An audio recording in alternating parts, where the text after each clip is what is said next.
So we're at Red Star Raceway. We're catching up with Dirk van Lockenberg. He's going to share with us what happened yesterday. Dirk, tell us exactly what happened over here yesterday and what went down. Al gister in qualifying het ons vir die heel eerste keer ethanol mix gehardloop in die kar. En na die eerste warm-up lap het ek besluit om sommer dadelik te begin stoot. En ons het baie hard gedruk. En aan die einde van die backstraight om die draai het my gat uitgegaan en ek het 'n 360 gedoen. Op die gras beland en reguit vir die marshals gegaan. So ek kon geen deur op die kar uitvind nie. So daai waar se marshals rocks geslaan het. En gelukkig het hulle 'n bommelakiesie oor die kar geslaan, het hulle gat afgeskrik soos ek ook. En gelukkig was dit die einde van my qualifying. So ek moes laaste begin vandag. Ons kon daarom 'n bietjie panel beating doen, wil jy dit so 'n bietjie kar af kry het as die wiel van daarvoor. En nou sit ons in 'n posisie waar reis 1 baie goed gegaan het. Ek het laaste begin, ek het 4 of 5 plekke opgemaak. Maar toe het hulle nou geklim, ek het iemand onder 'n geel vlag verbygevat. Eddie het sy M3W uitgerol op die hele paar keer.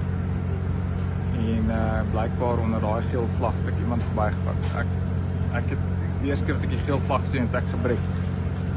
Maar nou het ek 'n 30 sekonde penalty. Is nogals bad, maar ek sal dit weer inhaal. So is nie 'n great race weekend nie. En gelukkig die weer is lekker, baie support, lekker mense.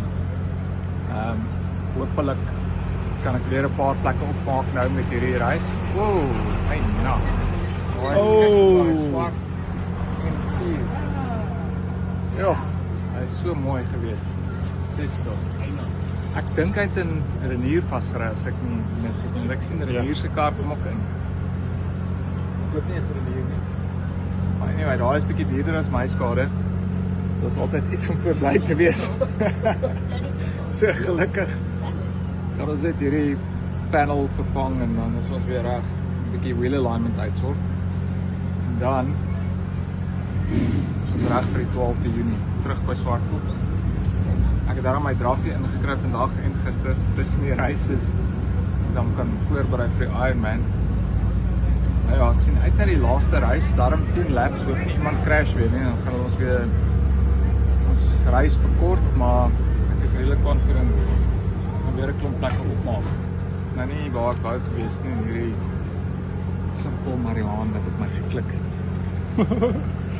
Jessie, dis nie eers haar kar wat ek om vasgerig verby. O, dis die M2.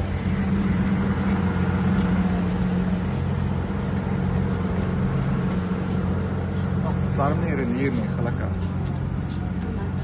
Dit klink nie goed nie. Anyway, dis die story. Cool. Dirk, thanks a lot, man. I'm just glad to hear that you didn't get hurt and watch the space for new news.